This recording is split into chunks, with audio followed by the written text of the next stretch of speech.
هلمند ولایت د تیرو 9 ورځو په جریان کې له پاکستان هیواد څخه په جبري ډول 620 کورنۍ چې د غړو شمېر یې 3540 تنه کېږي د بهرامچې له لارې راستنې شوي دي. د ولایت مقام په مشرۍ د استقبال ثبت او تثبیت کمیټې له لوري د یادو کورنیو د ثبت او تثبیت پروسه په اصولي توګه ترسره شوې ده. د ولایت مقام وایي مولوي محمد قاسم ریاض وایي د ترانسپورت ریاست په مشرۍ د انتقال کمیټې یادو کورنیو ته د لیږد شرایط برابر کړي دي.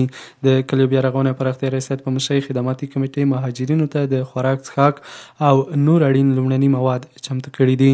نوموړی وایي د مستوفیت ریاست په مشرۍ مالي کمیټې د هغوی لپاره مالي کومک برخه کې اجراات کړي او خدمات یې ترسره کړي دي. د موقت میشتېدنې کمیټې موقت پنډغالي کې د ځای پر ځای کولو برخه کې لازمې کړنې ترسره شوي دي.